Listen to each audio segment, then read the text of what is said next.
Can you hear me now? So, how's it going?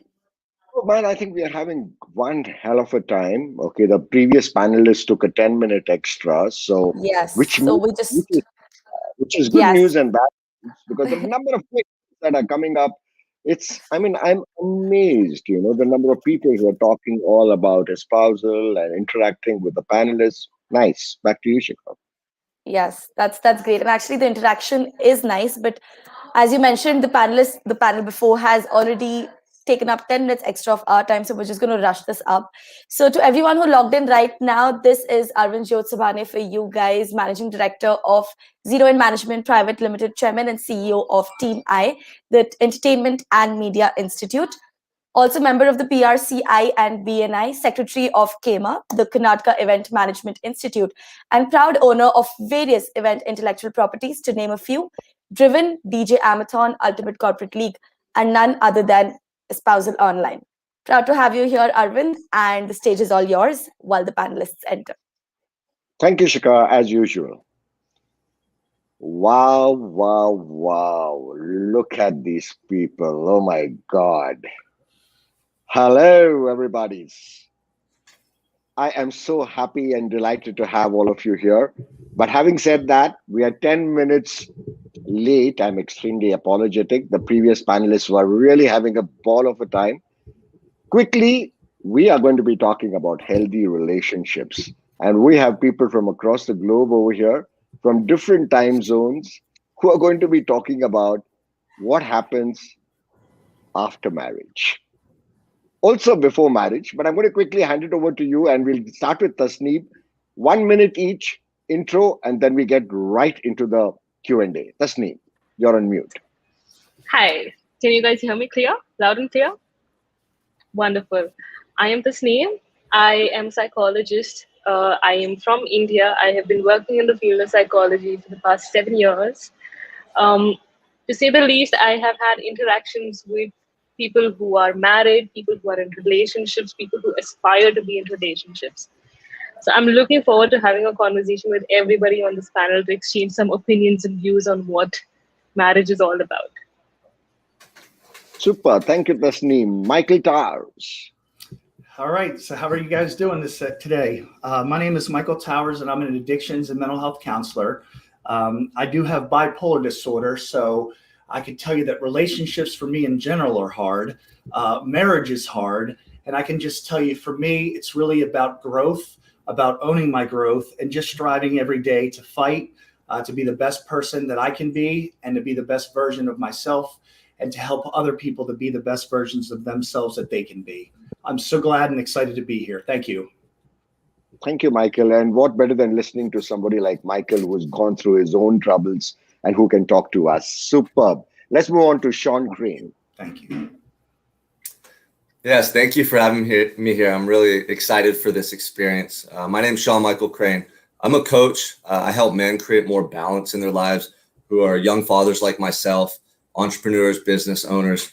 As you can see, I'm in my son's room right now. It's 6:30 a.m. here on the West Coast. So this is the challenge we face with running a business, COVID, and taking care of our families. So I'm a family man. I love what I get to do every day. And I love sharing that experience with other men who are striving to create really more harmony in their lives between raising children and being a good husband, running a business, and finding time to take care of ourselves.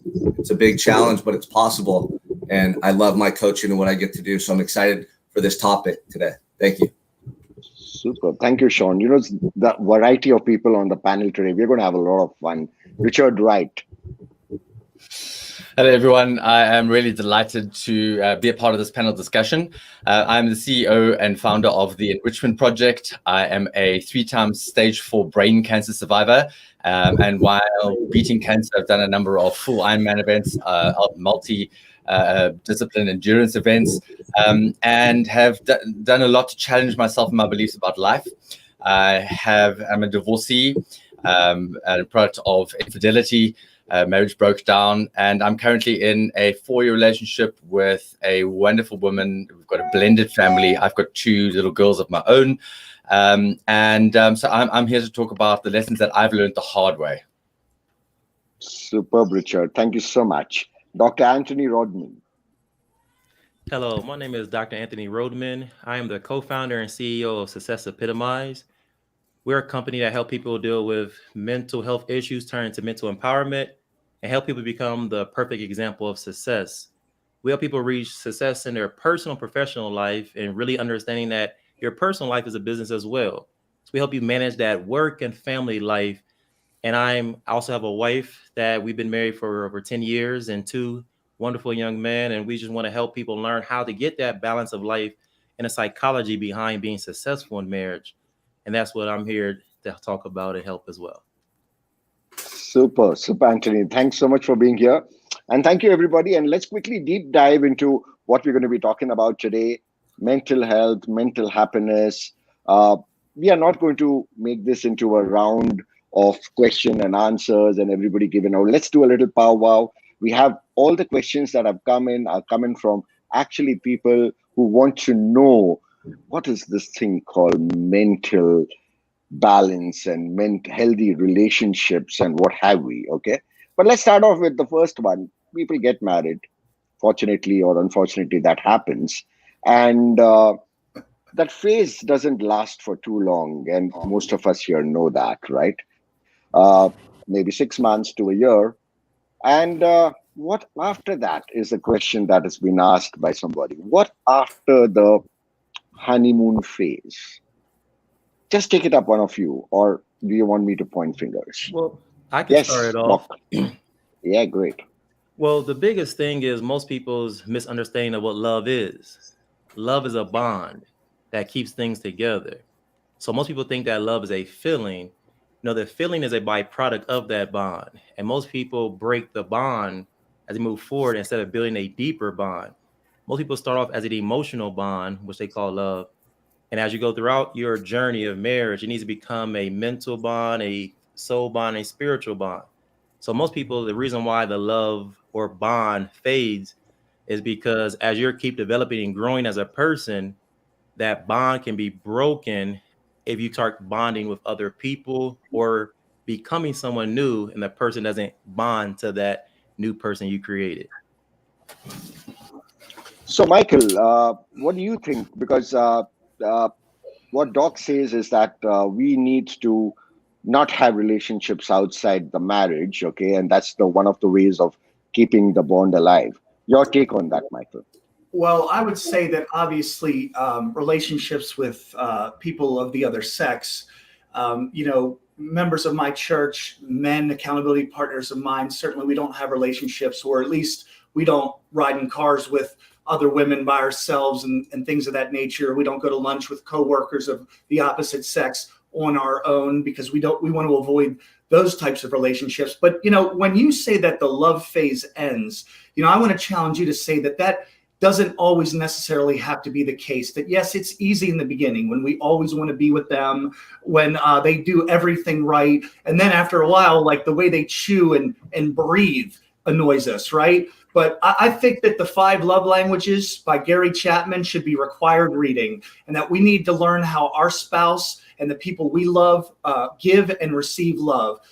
Quality time, affirmation, gifts, acts of service, and physical touch are love languages. And if we can learn how to speak them and give them and learn how we need to ourselves receive love, we can inject that love into relationships. And that honeymoon period, that love phase, can last forever.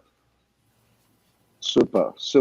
So adding on to that, somebody else has asked that, Richard, sorry.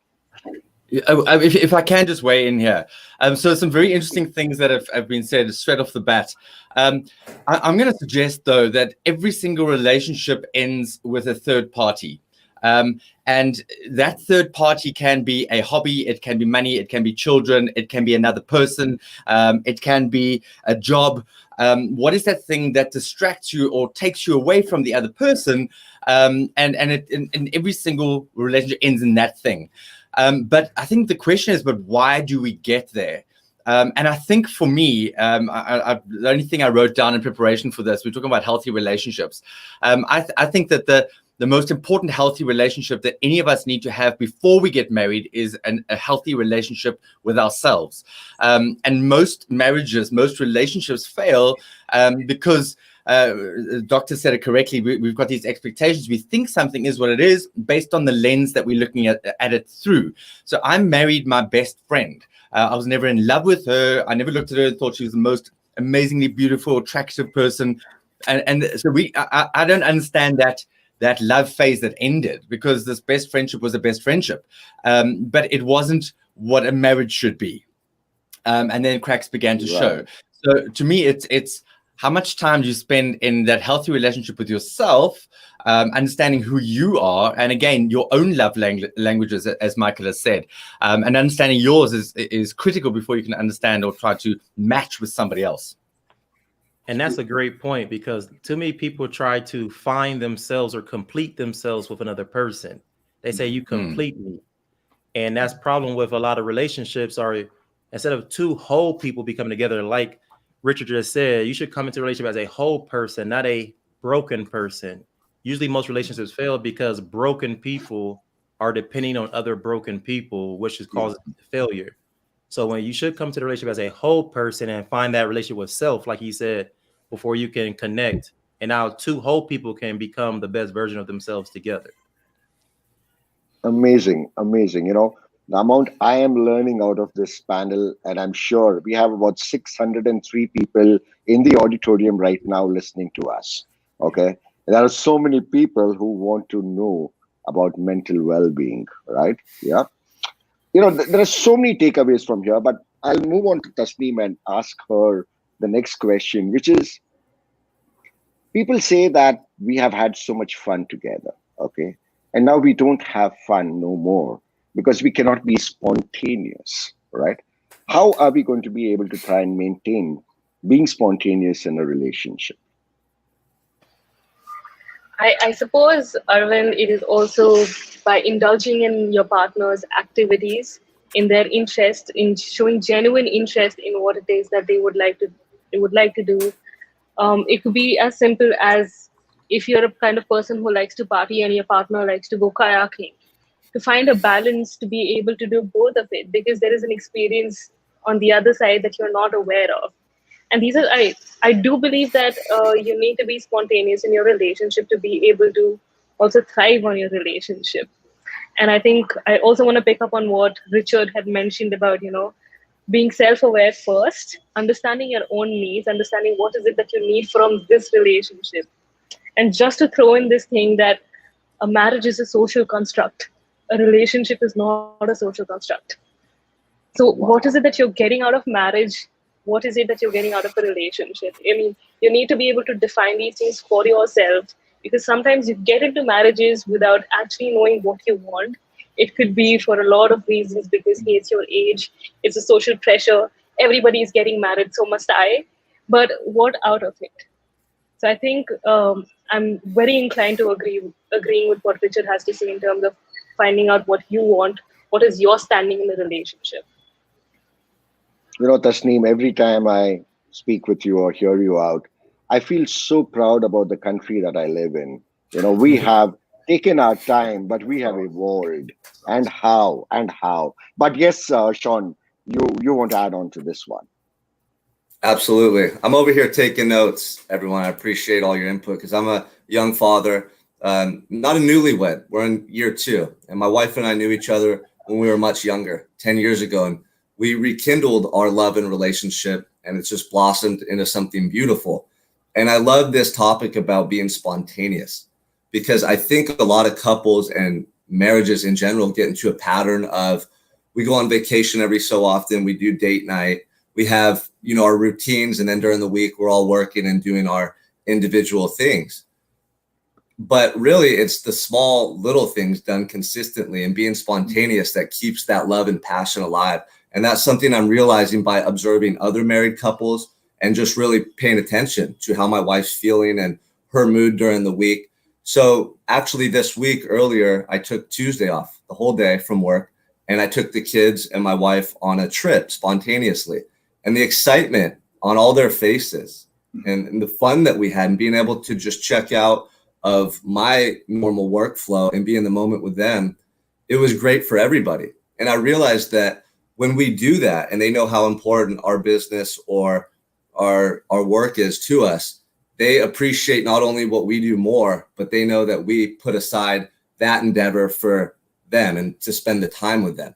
And so I just know that doing that consistently every week and doing little things day in and day out to show your love and affinity for your wife and children.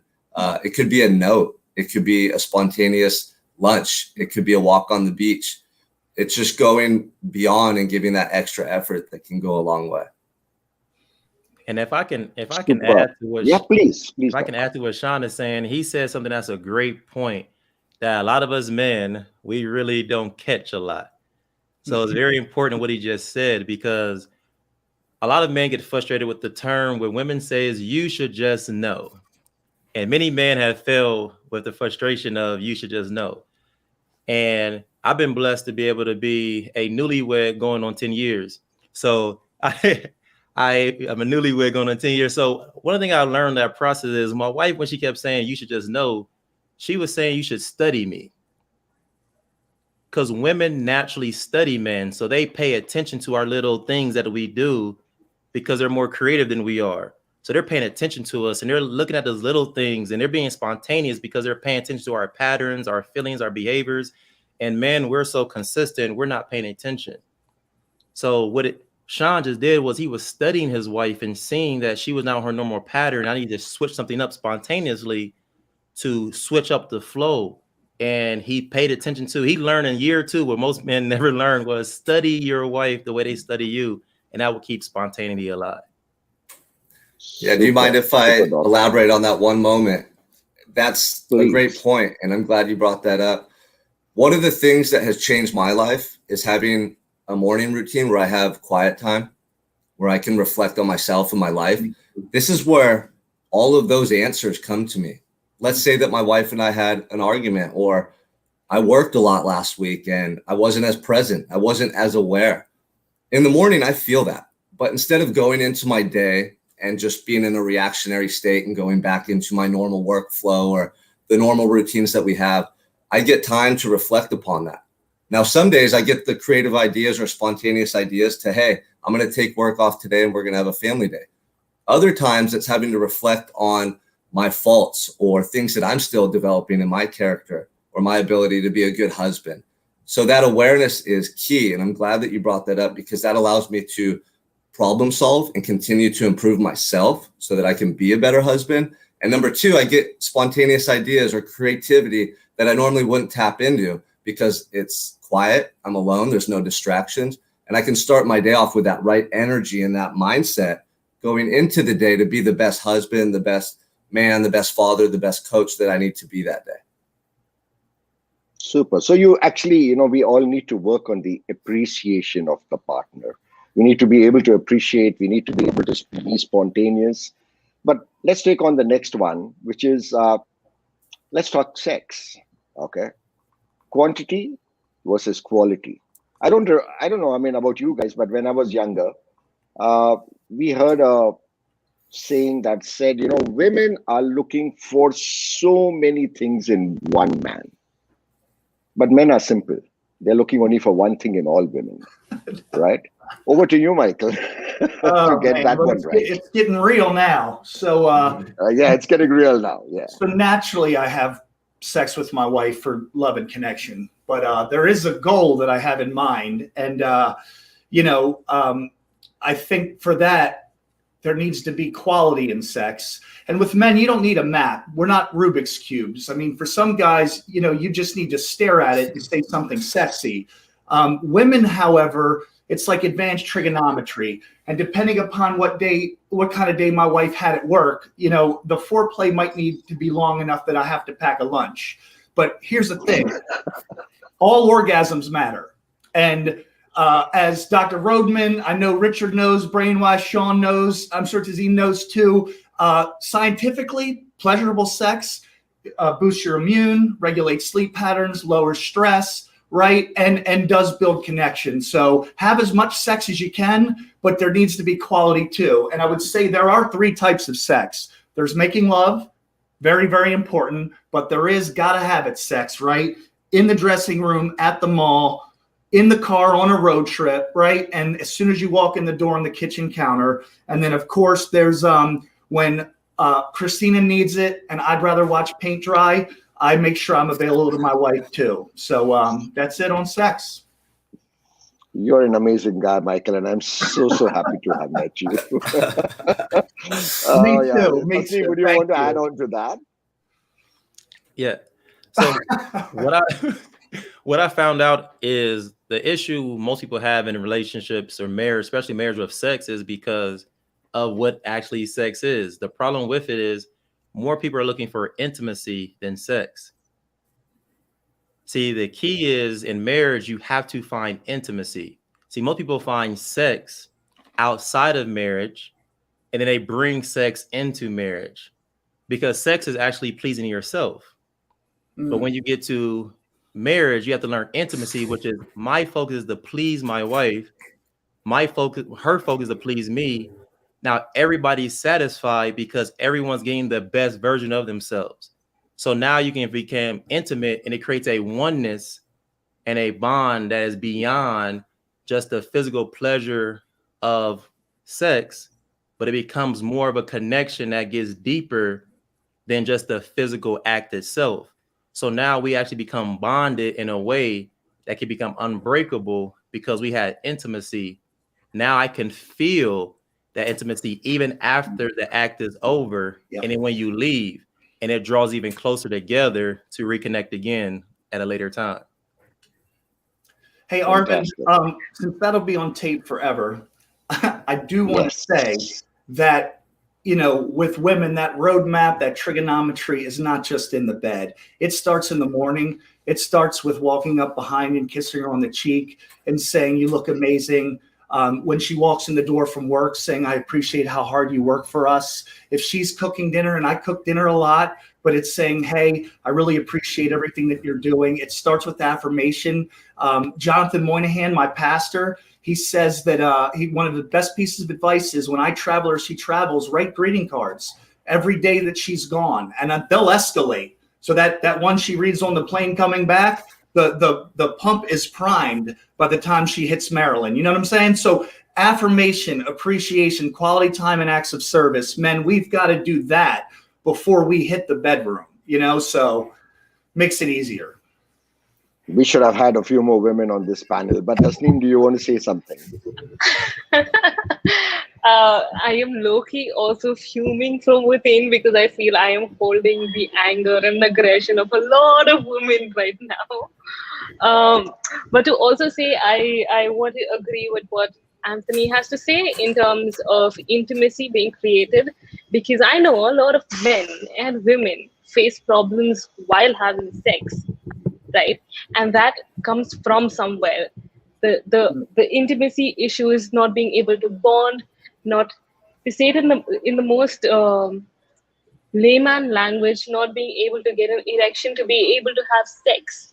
These are emotional concerns, emotional problems, right? And that I largely believe is a lack of having an intimate relationship to be able to have sex. So I am not going to regard sex as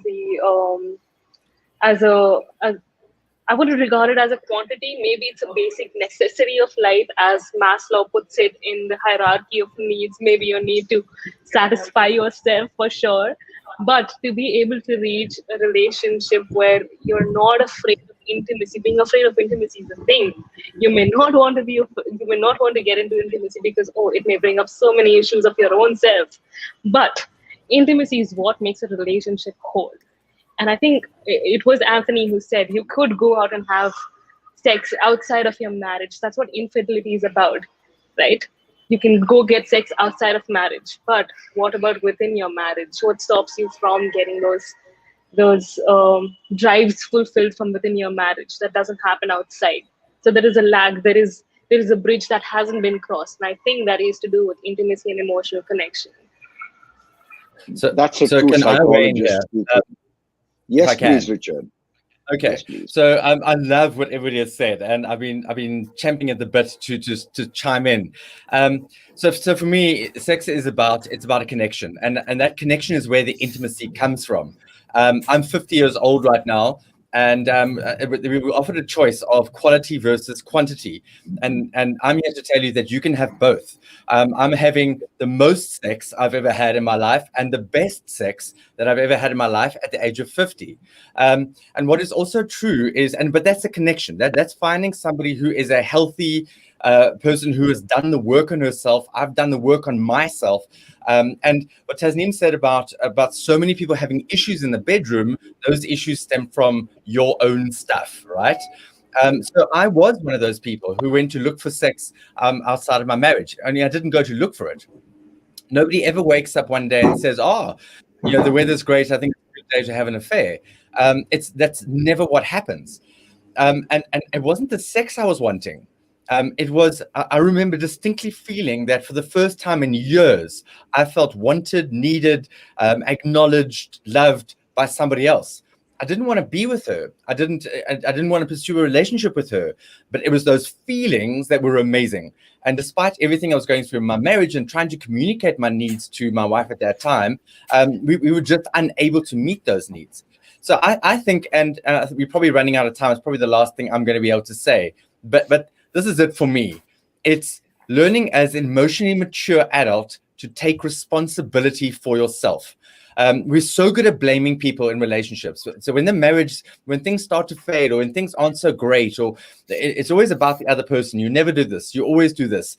Somehow we like to put it onto somebody else and play the victim card. And good relationships, healthy relationships start with us taking responsibility for ourselves and our role in, as Michael put it, the love languages, in being able to love our person the way they need to be loved. That's our responsibility. But it all stems down to responsibility. If we're battling in the bedroom, what am I responsible for? And what am I blaming somebody else for that is maybe my stuff? So yeah, that's I think the biggest thing for me. Biggest thing is to find yourself first before you can go and find anybody else. Yeah. So that is always the biggest thing. And I think once you have cracked that, we won't have all these problems and all these panel discussions on healthy relationships. Yeah. So I'll quickly move on to a couple of more questions, or at least one more. We are running out of time, thanks to the previous panelists, but we're going to push it 5 minutes extra as per our time. And let's talk about, I'm sure Michael is going to love this one. And this is going to be a big one, I'm sure. Children, do they make or break a relationship? And I'm sure we're going to have powwow now. Yeah, Mike, over to you. All right. So I think what's most important, and really all I should offer on this without sounding like a pig, is that you have to have that conversation very early on in a relationship before you walk down that path. When I met Christina, my wife, I was 42, and it was my second marriage. And at that point, I was ready to buy a truck and do missions with addiction and mental health on the street with my German Shepherd. So kids were not in the cards. Christina was 32, and she wanted children, right? Or at least she thought she wanted children until she brought me in, and I'm a 42-year-old child. And with 3 German Shepherds, that's a lot of work. However, we had the conversation, and we said, let's be debt-free. Let's take a look at it. Let's take a look at adoption, and let's have these conversations. But if we get married, I'm not going to say that we're not going to have children. And we had the talk, right? It's just where I'm at is I look at a child as handcuffs or a ball and chain that I got to drag around for everything that I want to do in life. And I'll leave it at that because Sean's got kids, and to call his kids balls and chains is just not appropriate. So sorry, Sean. No, let me chime in there, Michael. I appreciate your perspective. What I love about being a father is it requires me to be at my absolute best every day. Good. Bottom line, right? So it's not about me. It's about my children and what I can teach them and how I can help them to navigate through life. But that also requires me to put aside time for myself every day so that I can reduce stress, so that I can have the awareness, the energy, the excitement that I need when I enter the room. And then obviously taking care of them every day and teaching them right from wrong. My son is 10 and he's at such a crucial age where he asks questions. But what I noticed about children more so than having those important conversations with them and telling them why maybe we discipline them or why things are going the way they are is showing through our actions. And I believe that our children are going to pick up so much more by observing us and our behavior, our attitude, the way we speak, and all the little intricate details than about what we tell them. So I'm a happy father. My wife and I share that value, and we knew before we had children that that's what we wanted. And for us, that makes our life complete, because we talk about early on in a relationship being, in that blissful state of love and everything's new in the honeymoon stage. But what after? Raising children is a journey, and we're in a partnership, and we share that value. We share that passion for raising our children and giving them the greatest life that we could. So for me, that's an essential part of a family. And that's what I wanted for a long time. And there was a period of time where I didn't think I would have a wife and children. And I was alone, and I was in a dark place in my life. So they give me so much joy and so much gratitude every day. And they remind me of those times and how blessed I am now to be able to be a role model for them, to share those bonds and that love going forward. Super. Yes, sir, Richard. Yeah, please, if I can. So, Sean, I love your perspective and I love your experience, and I love how you have voiced and expressed who you are as a father and what you strive to be. And I don't think many of us don't. I'd like to think most of us don't. And we want the white picket fence, and we want our kids to have the best of everything, and we want to be able to raise children who will be better adults than we could ever be ourselves. And then sometimes it doesn't always work that way. And again, we never get married with the intention of getting divorced. But what happens if you do? And I look back at my first marriage, or my only marriage, and I often think, well, it was a failure, but it wasn't, because I had two amazing little girls who came out of that marriage. But what is my role now as a parent? But what I can tell you is that if I hadn't had my two little girls, I honestly don't think I would be here today, because they're the thing that kept me. That was my purpose in trying to beat brain cancer. That was the thing that kept me going, because I had to step up and be a dad. I didn't want to leave my two girls without a dad. That's my biggest fear in the world. And I was willing to do anything and everything to try and beat the cancer. So it became my pivotal purpose in life. So kids can be many things. But then in a relationship where I'm now, it's a blended family, obviously that's a very, very different dynamic. So there is my partner's daughter who lives with us full time, and my kids, my one I have every second week, and the other one lives with us. And then there's that whole dynamic of other people's children who become your children, but they aren't your children. It's a difficult one. But at the end of the day, I guess, again, coming back to, you're the only person who can work at your stuff. And what are the things that, yes, there are things that are going to be insurmountables, but what are the things that you can take ownership for and do better, no matter what your circumstances are? And I like to chime in on that. Superb. So, Doc, I'm going to give you a minute to wrap up everything that we've spoken about, because we are running out of time. But what the hell? I mean, this is a conversation that can go on for another hour, I'm sure. Yes. Back to you, Doc. So I like to jump in what Richard just said is you can only focus on dealing with yourself. And that's the biggest thing about children. Children don't make or break a marriage. It exposes what you're dealing with in a marriage. It exposes the good and it exposes the bad. And the problem with it is it's exposing you because you're actually are dealing with your old self. Your children is a representation of you. So you're actually raising your younger self. And it's a part of the opportunity to rewrite your past. So a lot of people's frustration with their children are they're frustrated with their self. They're looking at their self in the mirror because their children is literally walking around with their DNA. And you're actually raising and dealing with your old choices. You have an opportunity to either rewrite those choices and help you do those choices better, or help your children make the same choices you made beforehand. So the hardest part for raising children is you're actually raising your younger self. And this is what's causing a lot of frustration in marriage, because a lot of people try to run away from their younger self instead of giving their younger self opportunity to have a better journey than they had going through the process. So children don't make or break a marriage, but it does allow you to see what's going on in your marriage, an opportunity to rewrite your past, to be able to express yourself beyond what you were able to at that time when you were a child and it didn't have a voice. Fantastic. This is like absolutely super. I must tell you, people, that 100 more people logged in while we were on the panel. So people have enjoyed this session, and a lot of them are going to see the recording. But thank you so much, lady and gentlemen. Thank you for having us. Go, It was a lovely conversation. Go around, enjoy the platform. All of you have got a passcode. Have a look at the rest of the panel discussions. Go down, look at the stalls, the booths that have been put up.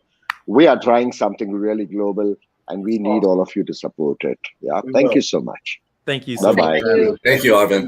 Bye. Thank you, everyone.